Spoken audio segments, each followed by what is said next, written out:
Okay, I'm doing a video on how to do a proper setup for a baby skink. First, I'll start with the size and type of the aquarium or terrarium. I chose, all you need is a 10-gallon glass terrarium with sliding screen glass top to start out with.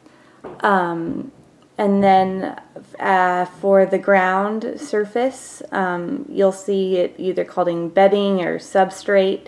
You know, different types of ground. There is bark, gravel, newspaper, you know, all different kinds of stuff for the ground that people use. Sand, coconut, shredded coconut, and so forth. Anyways, the best for babies is this, what I have here. It's called reptile carpeting, and it's the best for the babies because the babies are very inquisitive and they will eat anything. They like to chew. I've seen him chew on you know, the sides of the hides and so forth, and they will accidentally eat the bark or the shredded whatever you put in there. And so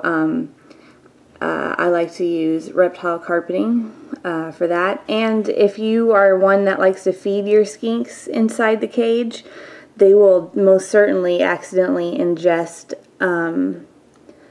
your substrate while they're hunting, because they will kick it up when they're going after crickets or whatever, or the food will stick to it. You can put, you know, crickets in here and they won't accidentally chomp on something else, and food doesn't stick to it. Of course, I feed my I like to feed my skinks outside the enclosure just because it keeps the enclosure cleaner.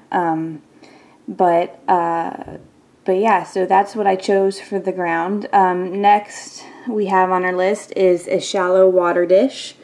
Right here, you want to have water for them 24/7, clean once a day. Maybe I've actually had to top it off twice today already. I think it's evaporating quickly.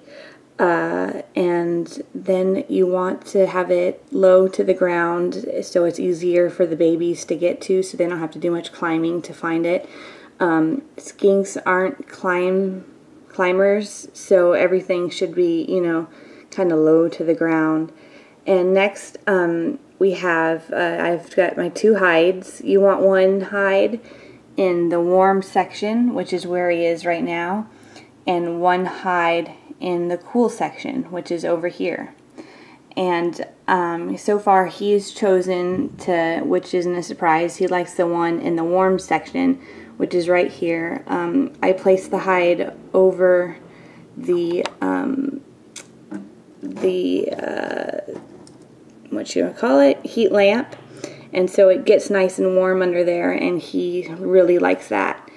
But if he chosen or whatever, if he wanted to, he could come over to the cool hide and be under there if he got too hot.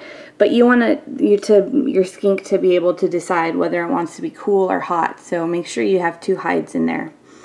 That brings us to keeping it cool and hot. You want to have either a heat mat or a heat lamp, which I chose. So we've got a heat lamp right here, and you want to keep it on one end. And then on your other end, you want to have a UVB bulb, which helps with the absorption of calcium, which in turn helps make sure that your little one doesn't develop metabolic bone disease.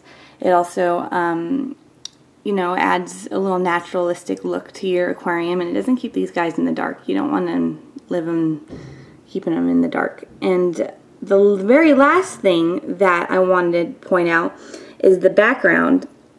Now, I have a stuck-on background. It sticks on from the back. It's really easy. You can peel it off and peel it back on a couple of times. You can, actually, there you go. See, there's a corner right there that's peeled off, so I'm just gonna reach back there